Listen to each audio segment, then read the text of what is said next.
الحمد لله نحمده ونستعينه ونستغفره ونؤمن به ونتوكل عليه ونعوذ بالله من شرور أنفسنا ومن سيئات أعمالنا من يهده الله فلا مضل له ومن يضلله فلا هادي له ونشهد أن لا إله إلا الله وحده لا شريك له ونشهد أن سيدنا ومولانا محمدا عبده ورسوله صلى الله تعالى عليه وعلى آله وأصحابه وبارك وسلم تسليما كثيرا كثيرا أما بعد قال رسول الله صلى الله عليه وسلم الراحمون يرحمهم الرحمن ارحموا من في الأرض يرحمكم من في السماء او كما قال صلی اللہ علیہ وسلم۔ عزیز طلبہ، جیسا کہ آپ حضرات کو معلوم ہے کہ فن حدیث ایک انتہائی اہم ترین اور اشرف ترین فن ہے۔ اس فن میں سینکڑوں نہیں ہزاروں کتابیں لکھی گئی۔ فن حدیث میں اتنی کتابیں لکھی گئی ہیں کہ ان سب کو بیک وقت پڑھنا تو بہت بڑی بات ہے، ساری کتابوں کا نام یاد ہو جانا بھی ایک بڑا مسئلہ ہے۔ لیکن ان ہزاروں کتابوں میں جو اہمیت، مقبولیت اور عظمت اللہ تبارک و تعالیٰ نے اس کتاب کو عطا فرمائی ہے، جو کتاب آپ شروع کرنے جا رہے ہیں، جو دنیا میں بخاری شریف کے نام سے یا صحیح بخاری کے نام سے جانی جاتی اور مشہور ہے۔ اس کتاب کی عظمت کا اندازہ آپ اس سے لگا لیجئے کہ ساری دنیا کے اہل علم کا اس پر اتفاق ہے، اصح الکتب بعد کتاب اللہ صحیح البخاری، دنیا میں سب سے صحیح ترین اور ہر طرح کے تردد، شک اور شبہ سے بالاتر کتاب قرآن پاک ہے۔ الف لام میم ذالک الکتاب لا ریب فیہ، قرآن پاک کے بعد سب سے زیادہ قابل اعتماد، سب سے زیادہ لائق اعتماد اور سب سے زیادہ پکی اور سچی کوئی کتاب کہلانے کے لائق ہے تو یہ کتاب ہے جو آپ کے سامنے رکھی ہوئی ہے، بخاری شریف۔ اللہ تبارک و تعالیٰ نے اس کو اتنی مقبولیت عطا فرمائی ہے کہ بے شمار خلق خدا نے اس سے استفادہ کیا ہے، کر رہے ہیں لوگ، اور انشاءاللہ قیامت تک یہ سلسلہ جاری ہے۔ اس کتاب کی نافعیت کا اندازہ آپ اس سے لگا سکتے ہیں کہ 90,000 علماء نے اس کتاب کو براہ راست حضرت امام بخاری رحمۃ اللہ علیہ سے سبقاً پڑھا۔ کوئی مصنف دنیا میں ایسا نہیں ہے کہ جس کی کتاب کو براہ راست مصنف سے اتنے لوگوں نے پڑھا۔ تو 90,000 اہل علم تو وہ ہیں جنہوں نے اس کتاب کو براہ راست امام بخاری رحمۃ اللہ علیہ سے سبقاً پڑھا ہے، اور صدیاں گزر گئی ہیں، لوگ پڑھ رہے ہیں، پڑھتے رہے ہیں اور پڑھتے رہیں گے، تو کتنے لوگوں نے اس سے استفادہ کیا ہے، کتنے اور آئندہ کریں گے، اس کا شمار کرنا ممکن ہے۔ یہ اس کتاب کی اہمیت کا بھی پتہ دیتی ہے یہ بات، اور اس کتاب کی معتبریت اور اس کتاب کی افادیت اور صاحب کتاب رحمۃ اللہ علیہ کے اخلاص پر بھی یہ ایک روشن دلیل ہے، اس لیے کہ دنیا میں قبولیت انہی کو ملتی ہے جو کسی عمل کو اخلاص کے ساتھ کرتے ہیں۔ اخلاص یہ قبولیت کی شرط اول ہے۔ جس کام کے اندر اخلاص نہیں ہوگا اس کام کو قبولیت کا درجہ حاصل ہو جائے، ایسا ممکن ہی نہیں ہے۔ جو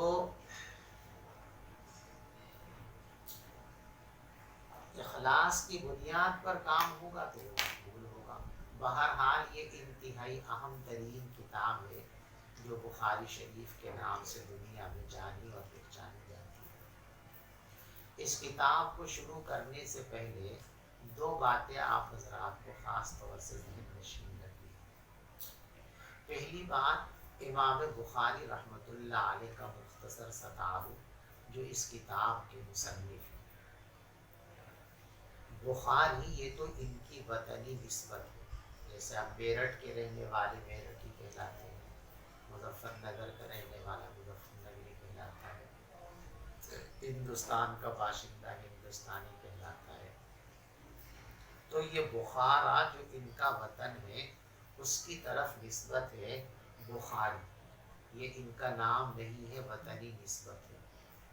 ان کا نام ہے محمد اور والد محترم کا نام ہے اسماعیل اور دادا کا نام ہے ابراہیم اور پردادا کا نام ہے مغیرہ اور مغیرہ کے والد ہیں بردسبہ، یہ تو مجوسی تھے۔ مغیرہ سب سے پہلے اسلام میں داخل ہوئے، ان کے بیٹے ابراہیم ہیں، ابراہیم کے بیٹے اسماعیل ہیں اور اسماعیل کے بیٹے محمد ہیں۔ امام بخاری رحمۃ اللہ علیہ کے جو والد گرامی ہیں جن کا نام اسماعیل ہے، وہ بھی اپنے وقت کے بڑے محدث تھے۔ تاریخ کبیر جو امام بخاری رحمۃ اللہ علیہ کی ایک بڑی شاندار کتاب ہے، 5 جلدوں پر مشتمل ہے، جس میں اسماء الرجال کا تذکرہ ہے، اس میں امام بخاری رحمۃ اللہ علیہ نے اپنے والد کا تذکرہ فرمایا کہ امام محمد جو ہے حضرت اسماعیل رحمۃ اللہ علیہ جو ان کے والد ہیں، انہوں نے مختلف لوگوں سے حدیثیں سنی ہیں، اور عبداللہ ابن مبارک رحمۃ اللہ علیہ جو حضرت امام بخاری رحمۃ اللہ علیہ کے استاد ہیں اور امام اعظم ابو حنیفہ رحمۃ اللہ علیہ کے شاگرد ہیں، ان سے مسافہ کرنے کی سعادت بھی اسماعیل کو حاصل ہے۔ تو امام بخاری رحمۃ اللہ علیہ کا نام کیا ہے بھی؟ محمد،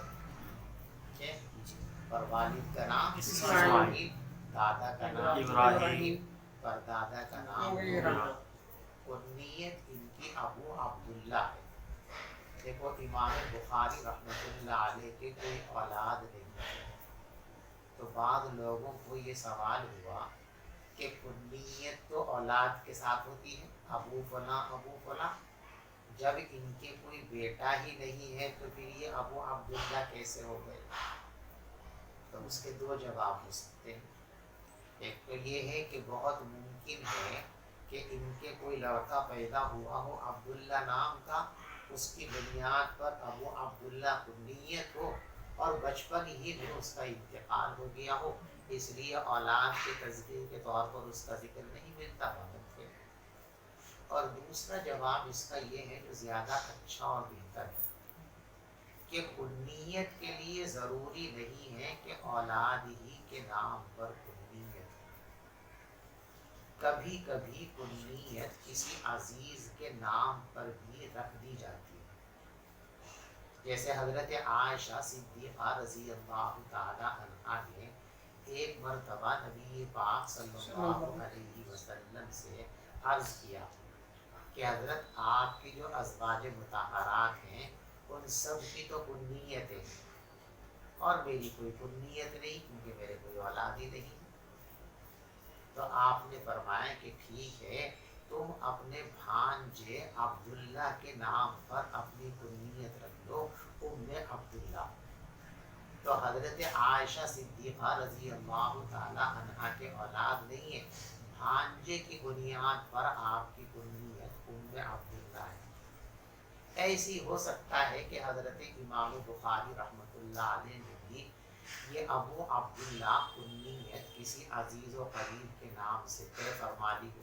بہرحال ابو عبداللہ ان کی کنیت ہے اور بخاری شریف میں جہاں جہاں بھی امام بخاری رحمۃ اللہ علیہ کا احادیث پر یا کسی مسئلے پر تبصرہ آئے گا تو وہ اسی کنیت کے ساتھ آئے گا، قال ابو عبداللہ کذا، قال ابو عبداللہ کذا، قال ابو عبداللہ کذا۔ تو جہاں بھی آئے گا قال ابو عبداللہ، اس سے کون مراد ہوں گے؟ حضرت امام بخاری رحمۃ اللہ علیہ۔ یہ ابو عبداللہ امام بخاری رحمۃ اللہ علیہ کی کنی ہے، اور لقب ہے ان کا امیر المؤمنین فی الحدیث، کہ فن حدیث کے بادشاہ ہیں، ان سے بڑا درجہ کسی اور کو حاصل نہیں ہے۔ امام بخاری رحمۃ اللہ علیہ کو اللہ نے بڑی صلاحیتیں اور اعلیٰ درجے کی قوت حافظہ عطا فرمائی۔ جب ان کی عمر صرف 11 سال کی تھی تو اس زمانے کے انتہائی مشہور محدث کے سبق میں حاضر ہوئے تو سند میں ان کی معمولی سی غلطی کو پکڑ لیا۔ بڑا مجمع تھا اور وہ شیخ اپنے شاگردوں کو پڑھا رہے تھے، تو انہوں نے سند بیان کرنے میں ایک معمولی سی غلطی، راوی کا نام تھا زبیر، سہون ان کی زبان پر آ گیا ابو الزبیر۔ امام بخاری رحمۃ اللہ علیہ نے فرمایا کہ ابو الزبیر سے فلاں صاحب کوئی روایت نہیں کرتے، ایسے ہی کہ نہیں، ایسا نہیں۔ وہ شیخ اٹھ کر کے اندر گئے اور ان کی جو کاپی حدیث کی مخطوطہ لکھی ہوئی رکھی تھی اس کو جا کر کے دیکھا تو واقعتاً وہی بات صحیح تھی جو امام بخاری رحمۃ اللہ علیہ نے بیان فرمائی تھی۔ ان شیخ نے آ کر فرمایا کہ لڑکے، اگر یہ بات غلط ہے جو میں کہہ رہا ہوں تو پھر صحیح بات کیا ہے؟ امام بخاری رحمۃ اللہ علیہ نے صحیح سند بیان فرمائی تو انہوں نے اس کی تصدیق فرمائی کہ ہاں جو تم کہتے ہو وہی صحیح ہے، اور مجھ سے اس سلسلے کے اندر لرزش ہوئی۔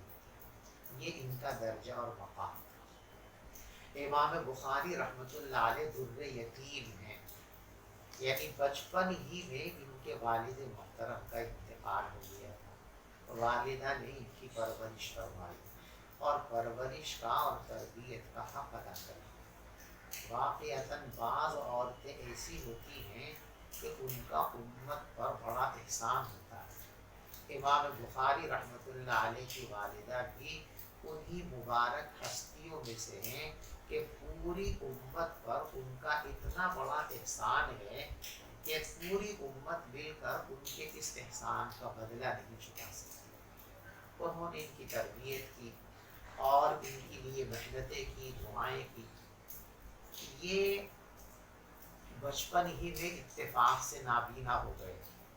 ان کی والدہ کو بڑی فکر ہوئی اور روتی تھی، دعائیں کرتی تھی، یوں کہتی تھی اللہ سے کہ اے اللہ، میں نے اپنے بیٹے کا نام محمد اس لیے رکھا تھا کہ یہ بڑا ہو کر اصلی محمد صلی اللہ علیہ وسلم کی حدیثوں کی خدمت کر سکے، کچھ کام کر سکے۔ اب یہ نابینا ہو گیا تو نابینا یہ کام کیسے کرے گا؟ اس لیے آپ میرے اس بچے کی بینائی کو واپس فرما دیجیے۔ اللہ تبارک و تعالیٰ نے ان کی دعا کو قبول فرما لیا، اور ایک روز سیدنا خلیل اللہ حضرت ابراہیم علیہ السلام ان کو خواب میں نظر آئے اور فرمایا کہ اے اللہ کی بندی، اللہ نے تیری دعا قبول کر لی ہے اور تیرے بیٹے کی بینائی کو واپس کر دیا۔ یہ اٹھ کر کے بیٹے کی چارپائی کے پاس گئی اور ان کو آواز دی کہ بیٹا تم مجھے دیکھ رہے ہو؟ جی ہاں، میں ساری چیزیں دیکھ رہا ہوں، میں آپ کا چہرہ بھی دیکھ رہا ہوں۔ اس طرح امام بخاری رحمۃ اللہ علیہ کو اللہ نے ان کی والدہ کی دعاؤں کی برکت سے دوبارہ بینائی مرحمت فرمائی۔ 10 سال کی عمر ہوتے ہوتے امام بخاری رحمۃ اللہ علیہ نے اپنے علاقے کے تمام شیوخ سے علم حاصل کر لیا۔ اس کے بعد مزید حصول علم کا جذبہ بیدار ہوا تو اپنے بڑے بھائی اور اپنی والدہ محترمہ کے ساتھ حج کے لیے تشریف لے گئے۔ ارکان حج سے فارغ ہوئے تو والدہ اور بھائی سے یوں کہا کہ آپ لوگ اپنے گھر تشریف لے جائیں اور میں یہاں رہ کر علم حدیث حاصل کروں گا۔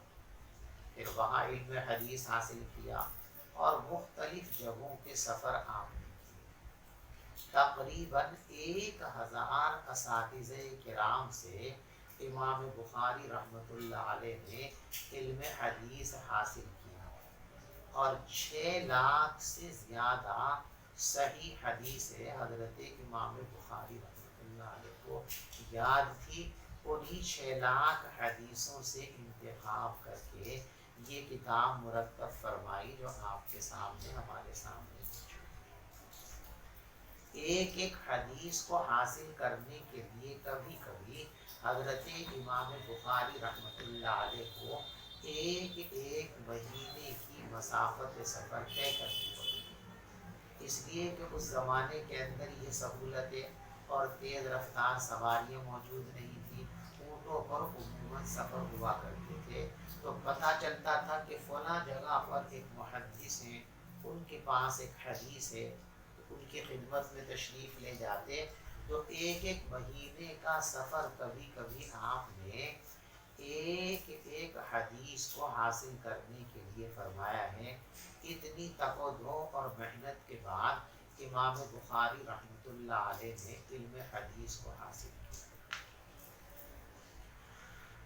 امام بخاری رحمۃ اللہ علیہ نے یہ کتاب جو تصنیف فرمائی ہے، یہ دراصل بہت سے لوگوں کے دلوں کی تمنا کی ترجمان ہے۔ اسحاق ابن راہوے رحمۃ اللہ علیہ ایک بڑے محدث گزرے ہیں جو امام احمد ابن حنبل رحمۃ اللہ علیہ کے خواجہ تاش تھے۔ خواجہ تاش جانتے ہو؟ خواجہ تاش کہتے ہیں ہم استاذ ہیں، ایک استاذ کے جو 2 یا چند شاگرد ہوتے ہیں وہ آپس میں ایک دوسرے کے خواجہ تاش کہلاتے ہیں۔ جیسے ہمارے اردو میں کہتے ہیں استاذ بھائی، پیر بھائی، استاذ بھائی، تو اس لیے فارسی کا لفظ ہے خواجہ تاش۔ تو امام احمد ابن حنبل رحمۃ اللہ علیہ کے خواجہ تاش تھے اسحاق ابن راہوے رحمۃ اللہ علیہ، جو بڑے بلند پایہ محدث تھے۔ امام بخاری رحمۃ اللہ علیہ بھی ان کی مجلس کے حاضر باش تھے۔ ایک مرتبہ اسحاق ابن راہوے رحمۃ اللہ علیہ نے اپنی مجلس میں ان کی مجلس میں کسی نے یہ خواہش ظاہر کی۔ دیکھو بعض لوگ وہ کہتے ہیں کہ اسحاق ابن راہوے رحمۃ اللہ علیہ نے بخاری شریف لکھنے کی تمنا اور گزارش کی تھی، لیکن یہ صحیح نہیں۔ استاد محترم حضرت مولانا مفتی سعید احمد صاحب پالنپوری نور اللہ مرقدہ اس بات کی تشریح فرماتے ہیں کہ صحیح بات یہ ہے کہ اسحاق ابن راہوے رحمۃ اللہ علیہ کی مجلس میں کسی دوسرے عالم نے یہ تمنا ظاہر کی تھی۔ انہوں نے عرض کیا تھا کہ حدیثیں بہت زیادہ ہو گئی۔ دیکھو ایک بات ذہن نشین کر دو، متقد حدیث کا ایک ہے متن اور ایک ہے حدیث کی سند۔ زمانے قدیم کے اندر یہ بات تھی کہ سند کے بدلنے سے حدیث بدل جاتی تھی۔ جیسے بخاری شریف کی پہلی حدیث ہے انما الاعمال بالنیات، اس کو نبی پاک صلی اللہ علیہ وسلم سے حضرت عمر فاروق رضی اللہ تعالیٰ نقل کرتے ہیں، ان سے علقمہ نقل کرتے ہیں، ان کے بعد پھر اس کے بعد اس کو نقل کرنے والے ایک شیخ سے 500 لوگ ہیں، تو اب 500 حدیث کہلائے گی۔ کتنی؟ یعنی جتنی سندیں بڑھ جاتی تھی، ہر سند ایک حدیث، دوسری سند دوسری حدیث، تیسری سند تیسری حدیث۔ یعنی یہ جو ہم پڑھتے ہیں اور سنتے ہیں کہ 6 لاکھ حدیثیں یاد تھی، 7 لاکھ حدیثیں یاد تھی، 5 لاکھ حدیثیں یاد تھی، تو 6 لاکھ 7 لاکھ 5 لاکھ حدیثوں کا متن نہیں۔ حدیثوں کا جو متن ہے اس کی گنتی تو ہزاروں میں، لاکھوں میں نہیں۔ یہ جو حدیث کی گنتی لاکھوں میں پہنچی ہوئی ہے، یہ بنیاد یہ ہے کہ تعدد سند کو تعدد حدیث مانا گیا۔ ایک روایت کی ایک سند، ایک حدیث، اسی روایت کو دوسری سند سے بیان کیا گیا تو سند بدل کر دوسری حدیث، اسی روایت کو تیسری سند سے بیان کیا گیا تو سند بدل گئی، تیسری حدیث ہو گئی، چوتھی، پانچویں، چھٹی۔ تو اب یہ پہلی روایت جو ہے، اس روایت کو 500 سندوں کے ساتھ بعد میں لوگوں نے بیان کیا، تو اس طرح سندوں کے بدلنے سے حدیثیں بدل جاتی تھی، اس لیے اس کی تعداد بڑھ جاتی تھی۔ تو یوں کہا کہ حدیثوں کی تعداد تو لاکھوں میں پہنچ گئی ہے، اتنی ساری حدیثوں کو یاد رکھنا یہ بھی ہر شخص کے لیے ممکن نہیں ہے، اور پھر اتنی ساری حدیثوں میں سے عمل کے لیے حدیثوں کا انتخاب کر لینا یہ بھی ہر کس و ناقص کے بس کی بات نہیں ہے۔ تو ایسا ہو جائے کہ ایک ایسا حدیث کا مجموعہ ہو کہ جس میں ضرورت کے تمام احکام کے متعلق روایتیں ہوں اور وہ مختصر ہو۔ امام بخاری رحمۃ اللہ علیہ کو کسی نے مخاطب کر کے نہیں کہا تھا کہ آپ ایسا کریں، ایک عمومی تمنا ظاہر کی تھی مجلس میں، اس میں حضرت امام بخاری رحمۃ اللہ علیہ بھی تشریف فرما تھے، اس لیے حضرت امام بخاری رحمۃ اللہ علیہ نے یہ بات ٹھان لی کہ مجھے یہ کام کرنا ہے، اور یہ کام انہوں نے شروع کیا، اور کیسے عجیب و غریب انداز پر شروع کیا ہے، دنیا میں اس کی مثال ملنی مشکل ہے۔ 16 سال مسلسل محنت کرنے کے نتیجے میں یہ کتاب وجود میں آئی ہے جو ہمارے سامنے رکھی ہے، اور جتنے دن تک آپ اس کتاب کے لکھنے میں مصروف رہے ہیں، مؤرخین نے لکھا ہے کہ اتنے دن تک مسلسل امام بخاری رحمۃ اللہ علیہ نفلی روزہ رکھنے کا اہتمام فرماتے رہے ہیں، اور اتنی پوشیدگی اور اخفا کے ساتھ یہ روزہ آپ کا ہوتا تھا کہ آپ کے گھر والوں کو بھی آپ کے روزے کا علم نہیں ہوتا تھا، اور جب کسی حدیث کو آپ بخاری شریف میں لانے کے لیے رکھتے تھے، طے کرتے تھے، تو پہلے 2 رکعت نماز نفل پڑھتے تھے، استخارہ فرماتے تھے، جب شرح صدر ہو جاتا تھا تب اس روایت کو اپنی اس کتاب میں جگہ دیتے تھے۔ تو گویا ہر روایت کو لکھنے سے پہلے آپ نے جو ہے 2 رکعتیں پڑھی، 9082 روایتیں اس کتاب کے اندر موجود ہیں، تو 9 دونی 18، یعنی 18,500 کے قریب نوافل پڑھے ہیں امام بخاری رحمۃ اللہ علیہ نے، محض اس کتاب کی حدیثوں کو نقل کرنے کے لیے، اور نماز سے پہلے غسل کا معمول تھا۔ ہر روایت کو لکھنے سے پہلے جب کسی روایت کے بارے میں ذہن ہو گیا کہ یہ روایت بخاری شریف میں لانے کے لائق ہے، تو پہلے غسل فرماتے تھے، غسل فرمانے کے بعد جو ہے 2 رکعت نماز پڑھتے تھے، اس کے بعد اس روایت کو اپنی اس کتاب کے مسودے کے اندر جگہ دیا کرتے تھے۔ اس طرح حضرت امام بخاری رحمۃ اللہ علیہ نے یہ کتاب لکھی ہے جو آپ کے اور ہمارے سامنے ہے۔ امام بخاری رحمۃ اللہ علیہ کی سیرت تو بڑی تفصیلی ہے، اس کو یہاں بیان کرنے کا موقع نہیں ہے۔ عربی اور اردو زبان میں بہت ساری کتابیں ہیں جن میں تفصیل کے ساتھ امام بخاری رحمۃ اللہ علیہ کی سیرت کو بیان کیا گیا ہے، تفصیل کے ساتھ اس کو وہاں پڑھا جا سکتا ہے، دیکھا جا سکتا ہے۔ امام بخاری رحمۃ اللہ علیہ بہرحال اپنے زمانے کے انتہائی نازنین روزگار شخصیت کے مالک تھے، ان کی یہ کتاب ہمارے سامنے ہے۔ دوسری چیز جو اس وقت خاص طور سے ہم کو ذہن نشین رکھنی ہے تو وہ ہے کتاب کا نام، اس لیے کہ نام عنوان ہے، اور عنوان ہی سے معنون کا پتہ چلتا ہے، اور جب تک کسی مضمون کا پتہ نہ ہو تو اس کے پڑھنے میں دلچسپی نہیں ہو سکتی۔ ایک کتاب ہمارے سامنے رکھی ہوئی ہے، اس کے نام کو دیکھ کر ہمیں پتہ چلتا ہے کہ حدیث کے متعلق ہے، قرات کے متعلق ہے، تفسیر کے متعلق ہے، فلاں کے متعلق ہے، تو اس مضمون میں ہماری دلچسپی ہوتی ہے تو اس کتاب کو پڑھ لیتے ہیں، اور دلچسپی نہ ہو تو جب تک کتاب میں کیا ہے یہ پتہ نہ ہو تب تک کتاب کی طرف میلان نہیں ہو سکتا۔ اس لیے کتاب کا نام رکھا جاتا ہے۔ نام گویا کہ کتاب کے مضمون کا آئینہ ہوتا ہے، نام پڑھ کر کے پتہ چلتا ہے کہ کتاب میں کیا کچھ لکھا ہوا ہے، کیا کچھ اس کے اندر بیان کیا گیا ہے، اس لیے نام کا جان لینا بھی ضروری ہے۔ پوری دنیا میں یہ کتاب بخاری شریف کے نام سے مشہور ہے، لیکن بخاری شریف اس کا نام نہیں ہے۔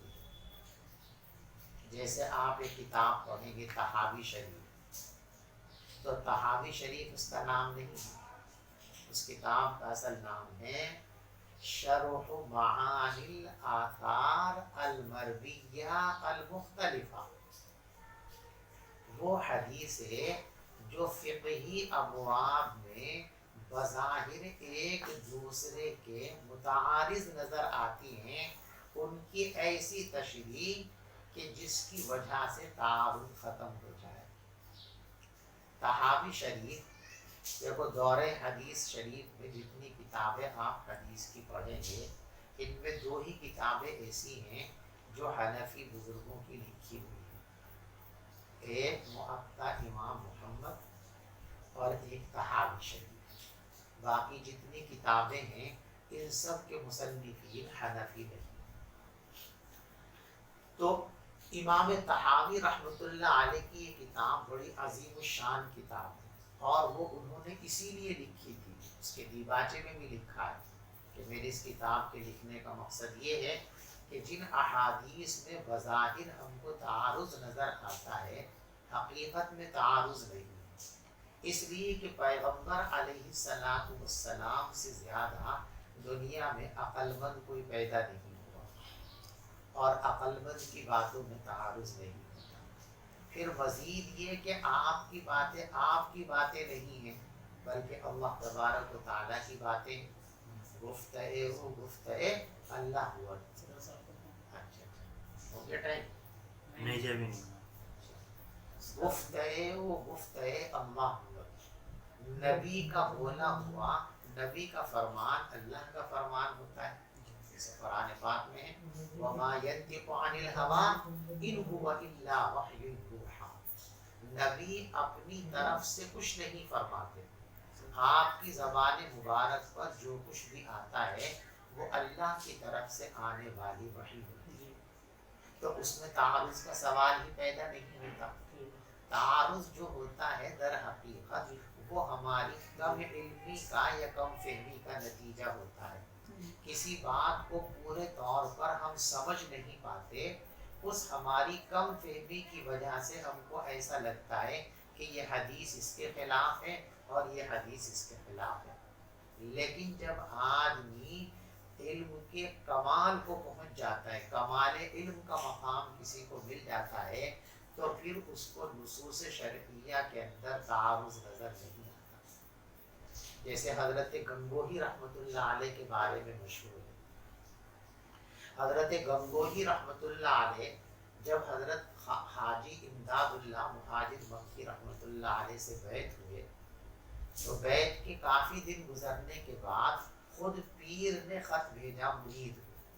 حضرت حاجی صاحب رحمۃ اللہ علیہ نے حضرت گنگوہی رحمۃ اللہ علیہ کو خط لکھا کہ بھائی مولوی رشید احمد جتنے ہمارے مریدین ہیں سب ہمیں اپنے خطوط کے ذریعے اپنے احوال سے مطلع کرتے رہتے ہیں، لیکن آپ نے ابھی تک اپنے احوال سے مطلع نہیں فرمایا۔ تو حضرت نے اس خط کا جواب لکھا اور فرمایا کہ حضرت میں اپنے احوال کیا لکھوں، مجھ بے حال کا تو کوئی حال ہی نہیں ہے، جن کے حال ہیں احوال ہیں تو وہ لکھ دیتے ہیں، میں تو ایسا بیکار آدمی ہوں کہ میرا کوئی حال ہی نہیں ہے، تو مجھ بے حال کا کیا حال ہو جو آپ کو لکھوں۔ لیکن آپ کے ارشاد کے مطابق جو کچھ محسوس کرتا ہوں وہ لکھ رہا ہوں۔ فرمایا کہ آپ کی جوتیوں کے طفیل 3 باتیں اپنے اندر محسوس کرتا ہوں۔ پہلی بات تو یہ ہے کہ شریعت کے تقاضے طبیعت کے تقاضے بن گئے۔ دوسری بات یہ ہے کہ اب نصوص شرعیہ میں کوئی تعارض نظر نہیں آتا، اور تیسری بات یہ ہے کہ اب مادح اور ذام دونوں برابر ہو گئے۔ علماء لکھتے ہیں کہ یہ تین کمالات کا ذکر کیا گیا، عوامر شرعیہ، عوامر طبعیہ بن گئے ہیں، یہ کمال عبادت ہے، کمال بندگی، یعنی اب یہ کیفیت پیدا ہو گئی ہے کہ جیسے بھوک لگتی ہے، پیاس لگتی ہے، اور بھوک اور پیاس لگنے پر انسان الفت محسوس کرتا ہے، اور جب تک اس بھوک کو مٹانے کے لیے کھانا نہ کھا لے تب تک چین نصیب نہیں ہوتا، پیاس کو مٹانے کے لیے جب تک پانی نہ پی لے تو سکون نہیں ملتا۔ اب ایسے ہی نماز کے وقت نماز جب تک نہ پڑھ لیں ایسی بے چینی ہوتی ہے جیسے شدت پیاس اور شدت بھوک کے اندر بے چینی ہوتی ہے۔ جیسے شدت پیاس کے اندر آدمی مشتاق ہوتا ہے ٹھنڈے پانی کا، شدت بھوک کے اندر مشتاق ہوتا ہے کھانے کا، اس طرح عبادت کے لیے شوق اور عبادت کی تمنا میرے دل کے اندر رہتی ہے۔ تو عوامر شرعیہ عوامر طبعیہ بن گئی، شریعت طبیعت بن گئی ہے۔ آدمی اللہ کی ایسی بندگی اختیار کرے، ایسا اپنے اندر اللہ کی محبت کا جذبہ پیدا کرے کہ احکام خداوندی کو پورا کرنے میں اس طرح مزہ آنے لگے جس طرح اپنی طبعی ضرورتوں کو پورا کرنے میں انسان کو مزہ آتا ہے اور انسان کو سکون ملتا ہے۔ تو جب یہ کیفیت پیدا ہو جائے تو اس کا مطلب ہے کمال عبادت۔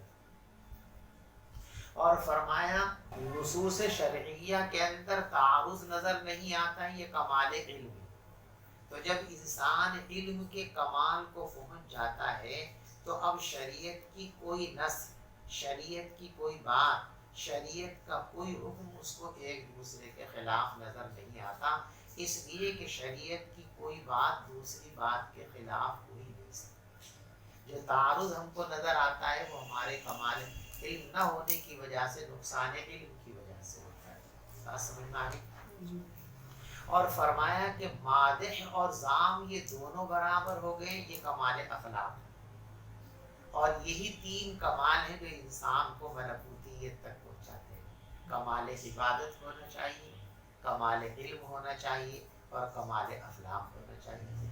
یوں بھی کہہ سکتے ہیں کہ کمال ایمان، کمال علم، کمال اخلاق۔ تو ایمان کا کمال یہ ہے کہ شریعت اس طرح محبوب ہو جائے کہ جس طریقے سے طبی تقاضے محبوب ہوتے ہیں۔ کمال علم یہ ہے کہ شریعت کی ہر بات صحیح نظر آنے لگے۔ کمال اخلاق یہ ہے کہ صرف اللہ پر نظر ہو، بندوں پر نظر نہ ہو۔ مادح کے معنی تعریف کرنے والا، ذام کے معنی مذمت کرنے، یعنی نفس ایسا اللہ کی جانب متوجہ ہو گیا ہے کہ اب مخلوق کی کوئی پرواہ ہی نہیں ہے۔ کوئی اچھا کہتا ہے تو نفس میں خوشی نہیں ہوتی، برا کہتا ہے تو کوئی تکبر نہیں ہوتا، کوئی برا کہے تو تکبر نہیں، اچھا کہے تو کوئی عجب نہیں ہوتا، کوئی خوشی نہیں ہوتی ہے۔ مادح اور ذام برابر ہوئے، تو بہرحال امور شرعیہ میں تعارض نہیں ہوتا۔ امام طحاوی رحمۃ اللہ علیہ نے اسی چیز کے واسطے یہ کتاب لکھی جس کا نام رکھا شرح معانی الآثار المرضیہ المختلفہ فی الاحکام۔ یہ پورا نام ہے طحاوی شریف کا۔ اب ہر آدمی یہ نام یاد رکھے گا دقت ہو جائے گی، تو پھر اس اور مختصر کرا شرح معانی الآثار، چنانچہ ٹائٹل پہ جو لکھا ہوا ہے، جو کتابیں چھپ کر کے آتی ہیں اس پہ ٹائٹل بھی کیا ہے، المسمى بشرح معانی الآثار، یہ لکھا ہوا آپ کو دکھے گا۔ لیکن شرح معانی الآثار یہ بھی ہر آدمی کے پلے پڑ جائے تو ضروری نہیں ہے، بہت سے اس کو بھی نہیں سمجھ پاتے۔ تو اب اور ایک منزل نیچے آگے بھی طحاوی شریف، بس مصنف کے نام کی طرف منسوب کر دیا طحاوی شریف۔ ایسے ہی بخاری شریف یہ اس کتاب کا اصل نام نہیں ہے، بلکہ اس کا اصل نام ہے الجامع المسند الصحیح المختصر من امور رسول اللہ صلی اللہ علیہ وسلم و سننہ و ایامہ۔ یاد رہے گا نا، الجامع المسند الصحیح المختصر من امور رسول اللہ صلی اللہ علیہ وسلم و سننہ و ایامہ. یہ اس کتاب کا اصل نام ہے، لیکن اتنا لمبا نام یاد رکھنا اور بار بار اس کو لینا یہ تکلف کا مسئلہ تھا، اس لیے سہولت کے پیش نظر بس مصنف کی نسبت پر اس کو کر دیا. مصنف کے مشہور نام پر لے لیا بخاری شریف. بخاری شریف دور حدیث شریف میں جتنی کتابیں آپ پڑھو گے ان تمام کتابوں کے ساتھ یہ حسن اتفاق ہے کہ کوئی کتاب بھی اپنے اصل نام کے ساتھ جو ہے مشہور نہیں ہے، سب مصنف کے نام سے مشہور ہیں. بخاری شریف، مسلم شریف، ابو داؤد شریف، ترمذی شریف، نسائی شریف، ابن ماجہ شریف، سب مصنفین کے نام سے مشہور ہیں، اپنے اصل نام سے کوئی بھی مشہور نہیں. بہرحال اس کتاب کا نام ہے الجامع الصحیح المسند، الجامع المسند الصحیح المختصر من امور رسول اللہ صلی اللہ علیہ وسلم من سننہ و ایامہ.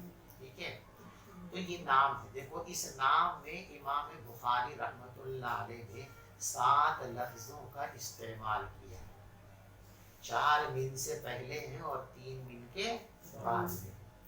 یہ 7 لفظ جو ہے دراصل کتاب کے تعارف پر مشتمل ہیں.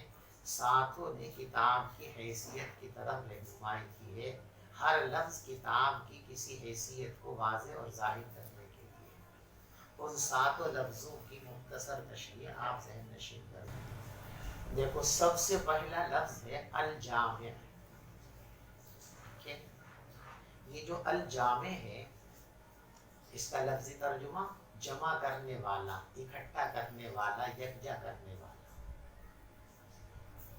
حدیث پاک میں جو مضمون بیان کیے گئے ہیں اور مضامین کا احصاء کیا ہے محدثین نے 8. یعنی محدثین یوں لکھتے ہیں کہ جتنے مضامین احادیث میں بیان کیے گئے ہیں اگر ہم ان کو انواع کی صورت میں تقسیم کریں تو 8 قسمیں بنتی ہیں. حدیث پاک میں جتنے مضمون بیان کیے گئے وہ 8 طرح کے مضامین.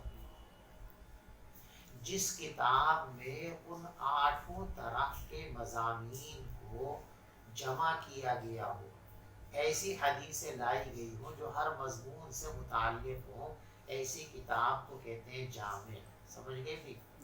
حدیث کے مضامین ثمانیہ سے متعلق جس کتاب میں روایتیں ہوں، یعنی مضامین ثمانیہ میں سے کوئی ایسا مضمون نہ ہو جس کے متعلق روایتیں اس کتاب کے اندر نہ ہوں، سب مضمون کے متعلق روایتیں موجود ہوں، تو ایسی کتاب کو کہتے ہیں جامع. صحاح 6 کے دورے کے اندر آپ پڑھیں گے، ان میں سے 2 کتابیں ایسی ہیں جو بالاتفاق جامع ہیں. ایک یہ بخاری شریف اور ایک ترمذی شریف. ترمذی شریف بھی جامع ہے اور بخاری شریف بھی جامع ہے. یعنی بخاری شریف کے اندر بھی مضامین ثمانیہ کا بیان ہے، ترمذی شریف کے اندر بھی مضامین ثمانیہ کا بیان ہے. لہذا بالاتفاق یہ دونوں کتابیں جامع ہیں. مسلم شریف جو ہے اس کے جامع ہونے اور نہ ہونے میں اختلاف. بعض لوگ اس کو بھی جامع کہتے ہیں، محققین کی رائے یہ ہے کہ وہ جامع نہیں. تو کچھ کہتے ہیں کہ جامع ہے، کچھ کہتے ہیں کہ جامع نہیں. وجہ اس کی یہ ہے کہ حدیث کے جو مضامین ثمانیہ ہیں، 8 مضامین ہیں، ان میں سے ایک مضمون ہے تفسیر. تو جو تفسیر ہے، تفسیر کے متعلق روایتیں دیکھو. تفسیر میں حدیث کا بہت دخل ہے. اور آنے پاک کی کچھ آیتیں تو ایسی ہیں کہ جن کا مضمون بالکل واضح ہے، ان کے مضمون کو سمجھنے کے لیے کسی اور حدیث کی مدد لینے کی ضرورت نہیں ہے. کل نفس ذائقۃ الموت، ہر انسان کو موت کا ذائقہ چکھنا ہے، ہر انسان کو مرنا ہے. بالکل واضح مضمون ہے. اس کو سمجھنے کے لیے کسی چیز کی ضرورت، ہر آدمی کے سامنے کل نفس ذائقۃ الموت، ہر شخص کو مرنا ہے، ہر جاندار کو موت کا ذائقہ چکھنا ہے۔ لیکن کچھ آیتیں ایسی ہیں کہ جب تک احادیث کا سہارا نہیں لیا جائے گا تب تک اس کا مطلب سمجھ ہی نہیں سکتے۔ جیسے قرآن میں فَلَمَّا قَضَىٰ زَيْدٌ مِّنْهَا وَطَرًا زَوَّجْنَاكَ، جب زید اپنی بیوی زینب سے اپنی حاجت پوری کر چکے تو ہم نے زینب کا نکاح آپ سے کر دیا۔ اب ضرورت پوری کر چکے، اس کا کیا مطلب ہے؟ یہ سمجھ میں نہیں آ رہا اس آیت سے۔ تو اب اس آیت کے اصل مضمون کو سمجھنے کے لیے ان احادیث مبارکہ کو دیکھنا پڑے گا جن میں حضرت زید رضی اللہ تعالیٰ عنہ اور حضرت زینب رضی اللہ تعالیٰ عنہا کے نکاح اور ان کی طلاق کے واقعے کو بیان کیا گیا۔ جب ان کی نکاح اور طلاق کی روایتیں ہمارے سامنے آ جائیں گی تو اس حدیث آیت مبارکہ کا مطلب ہم کو سمجھ میں آ جائے گا۔ تو ایسی روایتیں جن میں قرآن پاک کی کسی آیت کا شان نزول بیان کیا گیا ہو، کسی آیت کی وضاحت اور تشریح کی گئی ہو، وہ سب احادیث تفسیر کی احادیث کہلاتی ہیں۔ امام مسلم رحمۃ اللہ علیہ کی جو کتاب صحیح مسلم، اس میں کتاب التفسیر ہے تو، لیکن بہت چھوٹی سی بالکل برائے نام ہے۔ اس لیے بعض لوگ یوں کہتے ہیں کہ بھئی اتنی سے کیا ہوتا ہے، الشاذ کالمعدوم، چند روایتیں ہیں تو وہ تو کالعدم کے درجے میں ہیں، گویا کتاب التفسیر اس کے اندر نہیں ہے۔ اور جب مضامین ثمانیہ میں سے تفسیر سے متعلق روایتیں اس میں نہیں ہیں تو پھر اس کو جامع کہنا درست نہیں ہے۔ اور بعض لوگ کہتے ہیں بھئی اتنی ہو یا اتنی ہو ہے تو الشیء شیء، چیز تو چیز ہے، قلیلا کان او کثیرا، پانی پانی ہے، قلیل ہو تب بھی پانی کہلائے گا، کثیر ہو، روٹی ایک ٹکڑا ہے تب بھی روٹی کہلائے گی، اور بہت ساری روٹیاں تو بھی روٹی تو روٹی ہے۔ تو تفسیر کی روایتیں تو تفسیر ہی ہے، چاہے وہ ایک ہو، دو ہو، 10 ہو، 20 ہو، تفسیر ہے تو صحیح۔ تو جب تفسیر ہے چاہے قلیل ہی کیوں نہ ہو تو اس کا مطلب یہ ہے کہ وہ جامع ہے۔ تو مسلم شریف کو بعض لوگوں نے جامع مانا ہے، بعض لوگوں نے جامع نہیں مانا ہے۔ رہا یہ سوال کہ مسلم شریف میں کتاب التفسیر مختصر کیوں ہے؟ جب حضرت امام مسلم رحمۃ اللہ علیہ نے تمام ابواب میں مضامین ثمانیہ میں سے ہر مضمون کو تفصیل سے بیان کیا اور اس کے متعلق کثیر تعداد میں روایات کو جمع کیا، تو جہاں امام مسلم رحمۃ اللہ علیہ نے کتاب التفسیر کا عنوان قائم کیا وہاں تھوڑی سی روایات کیوں لائے؟ بہت ساری لانی چاہیے تھی۔ اس کا جواب یاد رکھیے، امام بخاری رحمۃ اللہ علیہ، امام مسلم رحمۃ اللہ علیہ، دونوں بزرگوں نے اپنی کتاب میں اس بات کا اہتمام فرمایا ہے کہ تکرار نہیں ہونا چاہیے، یعنی ایک ہی روایت بار بار نہیں آئی، جو روایت یہاں آ گئی اب پوری کتاب میں دوسری جگہ وہ کہیں نہیں آئے گی۔ تو تفسیر کے متعلق جو روایات تھی امام مسلم رحمۃ اللہ علیہ کے پاس، وہ دیگر مضامین کی مناسبت کی وجہ سے دوسرے ابواب میں گزر چکی۔ اب اگر ان کو دوبارہ لاتے ہیں تو ان کی جو شرط ہے عدم تکرار، وہ شرط ٹوٹ جائے گی، اس لیے دوبارہ ان روایتوں کو نہیں لائے۔ یعنی تفسیر کی روایتیں مسلم شریف کے اندر کتاب التفسیر کے عنوان میں تو کم ہیں، باقی دوسرے عنوانات کے اندر وہ روایتیں جن کو دیگر مفسرین نے کتاب التفسیر میں بیان کیا ہے وہ مسلم شریف کے اندر موجود ہے۔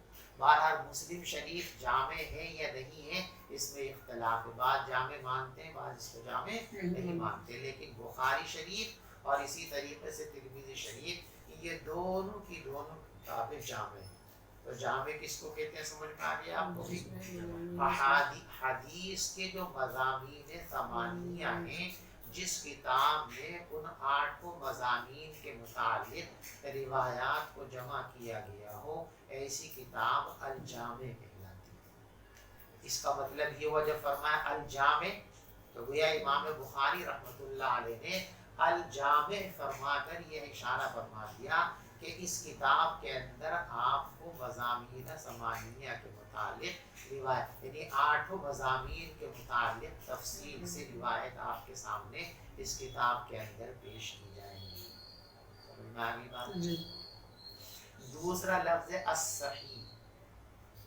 دیکھو صحیح ایک تو اردو کا صحیح ہے جو غلط کے بالمقابل بولا جاتا ہے، عربی میں بولا. تو ایک صحیح ہے جو یقابل الغلط، غلط کے مقابل آتا. ھذا صحیح وماذا یقابل وهو غلط. جب ہم نے کہہ دیا بھائی یہ صحیح ہے تو یہ صحیح کا مطلب یہ ہے کہ اس کے بالمقابل جو بھی ہے وہ غلط ہے. تو ایک تو صحیح کا مطلب ما یقابل الغلط، کہ غلط کے مد مقابل جو ہوتا ہے. جب حدیث کے اندر یہ بات بولی جاتی ہے ھذا حدیث صحیح، صحیح حدیث پیش کرو، یہ حدیث صحیح ہے، صحیح حدیث میں ایسا آیا ہے، تو اس کا وہ مطلب نہیں ما یقابل الغلط، یعنی اس کا یہ مطلب نہیں ہے کہ اس کے علاوہ جتنی حدیثیں ہیں نعوذ باللہ من ذالک وہ غلط ہیں، بلکہ صحیح یہ ایک اصطلاح ہے. اور جب کسی لفظ کو اصطلاح کے طور پر استعمال کیا جاتا ہے تو وہ لغوی معنی پر محمول نہیں کیا جاتا، بلکہ اصطلاح قائم کرنے والے نے جو مفہوم اس کا اپنے طور پر طے کیا ہے پھر وہ لفظ اسی مفہوم پر اور مصداق پر دلالت کرتا ہے. تو صحیح روایت وہ کہلاتی ہے محدثین کی اصطلاح میں جس کی سند متصل ہو، سند کے اندر کوئی انقطاع نہ ہو، تمام کے تمام راوی ثقہ اور عادل ہوں، سب کے قوت حافظہ اعلیٰ درجے کی ہو، اس روایت کے اندر شذوذ نہ پایا جاتا ہو، اور اس روایت کے اندر جو ہے اضطراب بھی نہ پایا جاتا ہو، نکارت بھی نہ پائی جاتی ہو. تو ایسی روایت کو کیا کہتے ہیں؟ صحیح. یعنی صحیح کہہ کر امام مسلم رحمۃ اللہ علیہ، امام بخاری رحمۃ اللہ علیہ نے اشارہ فرما دیا کہ ہماری اس کتاب کے اندر صرف وہی روایتیں ہیں جو محدثین کی اصطلاح میں صحیح کہلاتی ہیں. دیکھو بخاری کے اندر صرف احادیث صحیحہ ہیں، مسلم کے اندر احادیث صحیحہ بھی ہیں اور احادیث حسن بھی ہیں. چنانچہ امام مسلم رحمۃ اللہ لکھا اپنے دیباچے میں کہ میں اصلاً تو احادیث صحیحہ کو نقل کروں گا اور متابعت کے طور پر حدیث حسن کو بھی لاؤں گا، اور جس باب کے اندر صحیح روایت نہیں ہوگی تو وہاں اصل میں بھی میں حسن کو لاؤں گا. تو بخاری صرف صحیح حدیثوں کا مجموعہ ہے، مسلم شریف میں صحیح بھی ہیں اور حسن بھی ہیں، اور باقی جو کتابیں ہیں ان میں صحیح بھی ہیں، حسن بھی ہیں اور ضعیف بھی ہیں. وہ ضعیف اس لیے لے آئے ہیں وہ کہ ضعیف روایت کو بھی تعدد طرق کی وجہ سے، تعدد سند کی وجہ سے حسن لغیرہ کا درجہ حاصل ہو جاتا ہے، اور باتفاق محدثین حدیث صحیح کی طرح حدیث حسن بھی شرعی مسائل میں قابل استدلال ہے. تو الصحیح کہہ کر اشارہ کیا کہ صرف صحیح روایات اس کے اندر ہیں، حسن روایتیں اور ضعیف روایتیں اس کتاب کے اندر موجود نہیں. یہ دو لفظ کی تشریح ہو گئی، جامع اور صحیح. باقی تشریح انشاءاللہ کل کی جائے گی. اللہ ہم سب کو حدیث پر عمل کی توفیق عطا فرمائے. آمین. وآخر دعوانا